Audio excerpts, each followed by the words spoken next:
Bangalore, the city that offers hope to most of us. A place where you see a brighter future for your family. The land where you do not face social pariah because of the language. But has Bangalore always been like this?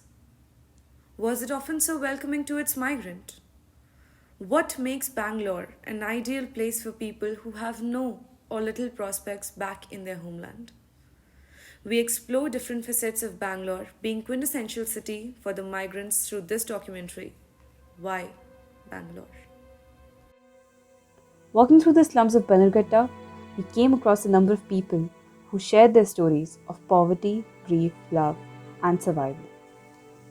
The moral development of a civilization is measured by the breadth of its sense of community living. But what happens when there are thousands of families that are in need of a home? This slum behind Vega City Mall is an example of government assistance and responsible leadership. Providing 2,000 houses to migrants and laborers from across the country, the government has availed free water supply and minimal housing rent ranging from Rs 150 to 2,000. तो sir आप अपना नाम बताइए आप। श्रीनिवास है मेरा नाम। और आप बैंगलोर में ही बॉर्न हुए? बेंगलोर है।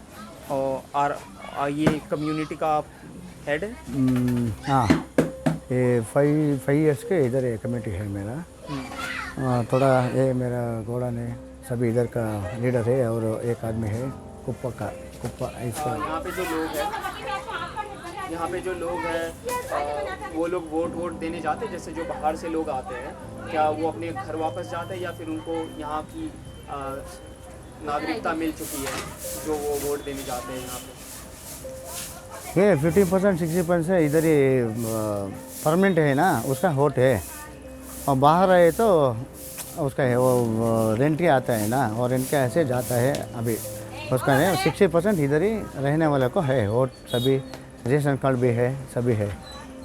तो सर ये सब जो रूम्स हैं यहाँ पे इसका रेंट है कितना रेंट है और कौन कलेक्ट करता है? हम वो किसका है घर और वो अलॉटमेंट क्या हो गया ना, उसका रेंट ओनली 150-2,000 का रेंट मिलता है।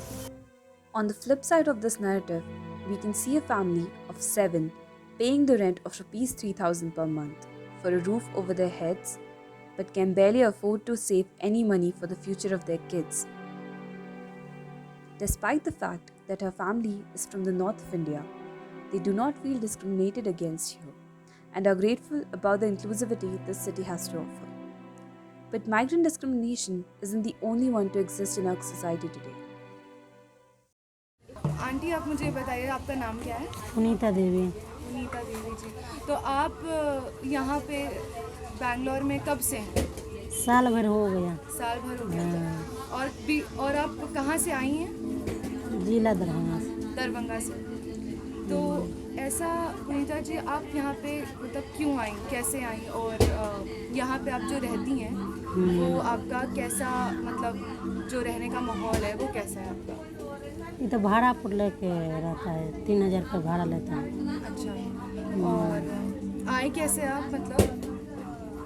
आई धिया पुता को पढ़वे लिखवे ला इधर आया। अच्छा, और आप यहाँ पे काम करने जाती हैं बाहर या घर पे? नहीं, छोटा बच्चा है इधर रहता, घोड़े में रहता, साल भर से नहीं जाता है। सुबह 8 बजे घर से रूम से निकलता है तो 1 बजे आता रूम पर, और फिर 6 बजे जाता है तो 9 बजे आता।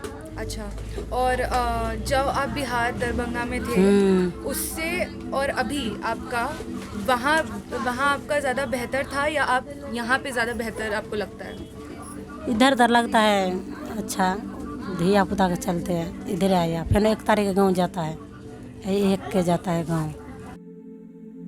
तो आंटी अभी आप ये बताइए कि आपके परिवार में कितने लोग हैं? 4 लड़की है, 1 लड़का पुराने लगा। और आपकी अभी उम्र कितनी होगी फिलहाल? उम्र 30 साल होता है। हाँ। बच्चों की उम्र कितनी है? एगो के इसको 8 साल हुआ, एगो के 5 साल, एगो के 3 साल, एगो के 4 साल, एगो के 7 महीना हुआ। The morality of our world takes a shift when people from different gender identities come into the picture. Trading through these streets, we met a transgender whose story depicts how lack of government assistance can be made up for through community support. मुझे बताइए आप कहाँ से, आप बैंगलोर से हो या आप यहाँ बाहर से आए हो कहीं पे? मैं बाहर से आया हूँ गाँव गाँव। और आपका गाँव कहाँ पे है? तमिलनाडु। तमिलनाडु। तो तमिलनाडु से आप आए, तो आप कब आए बैंगलोर में? नहीं नहीं, मैं आके इधर 10 साल होगा।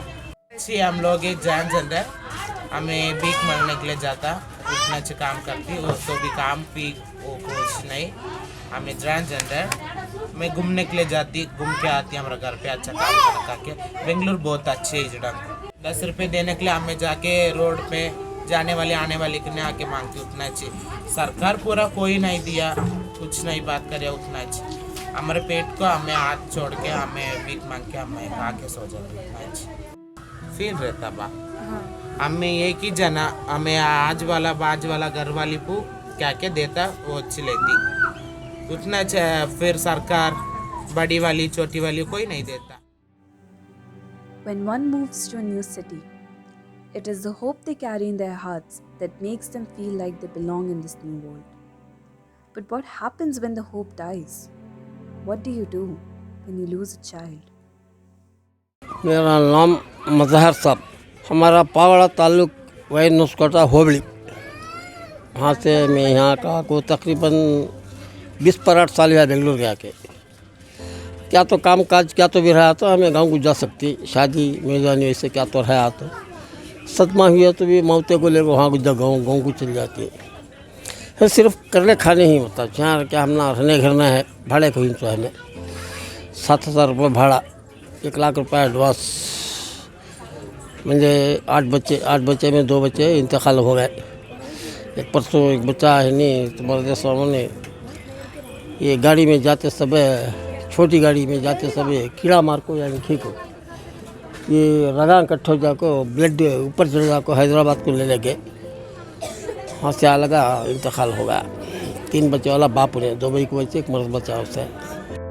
तो सर आप जब बैंगलोर आए तो आपको कुछ लगा कि हाँ यहाँ पे अच्छी नौकरी मिलेगी या यहाँ पे अच्छा पैसा कमा पाऊँगा? अच्छा वो भरोसा रख लेगा। समय भी ज़रा वो ज़माने का हमारा पढ़ना 6 क्लास पढ़ा था समय, कन्नड़ा तेलुगु उर्दू अरबी जानता हूँ, इंग्लिश कम है, हिंदी भी कम है। तेलुगु कन्नड़ा हमारा मादरी ज़ुबान, उर्दू अरबी कुरान शरीफ ये सभी जानता हूँ। अरे इसी हालत से आए क्या भी काम नहीं बना। हाँ से हमारा एक दोस्त है यहाँ, हाँ उन्हें ज़रा हमला साथ दिया। मैं 2 रुपये लेने को हकाया तो सिर्फ 2 रुपये, मेरे पास 50 पर 5 रुपये ऐसे 50 रुपये टिकट दिया, 1 रुपये चाय पी लिया, 2 रुपये बीड़ी काटी, 2 रुपये लेकर मैं मार्केट में उतरा। बाद वहाँ से आने में मेरा दोस्त घर को फ़ोन कर दे, फ़ोन भी नहीं है मेरे पास से, हमारे दोस्त ने फ़ोन मंगा लिया, फ़ोन कर उन्हें आके कांटो में बुला ले गया। बाद हमारे हाल चाल को पूछा, परेशान दिया था, उन्हें भी गरीब आदमी ऐसे में उन्हें थोड़ा हमला रहने वगैरह से मंगे। मेरे बेटे को जगह भी दिया 2-3 महीने। 2-3 महीने के बाद ज़रा उसकी भान है कभी, उन्हें हमने ज़रा ज़्यादा चाहिए साथ दी, घर को खाली भाड़ा ली, एडवांस नहीं पूछी उन्हें। अब पैसे भी हमने क़र्ज़ वहाँ यहाँ 30-40 हज़ार रुपये क़र्ज़ भी दिलाई। ऐसा कर ले तो बाद बच्चा के 6 शादियाँ करें हमें यहाँ बेंगलुरु का के, 6 आदमी को भी बच्चे हुई। अब उसमें कल इंतकाल हो गया। अब मेरी बहू, 2 बेटा, बच्चा 3 भी अब घर में ही हैं। और आपके बेटे जो है वो स्कूल गए कभी या कुछ? हाँ पढ़े थे वो, इनसे जो मर गए ना उन्होंने पढ़ को अच्छे हमारे घर में, उन्होंने ज़रा इंटेलिजेंट अपने बता इंटेलिजेंट नहीं है, उन्होंने पढ़ को अच्छे से उन्होंने अल्लाह ताला उनको ले लिया। While his sons were the pillars of his strength, today Mazhar cannot even afford to move into an old age home to reduce the burden on his family.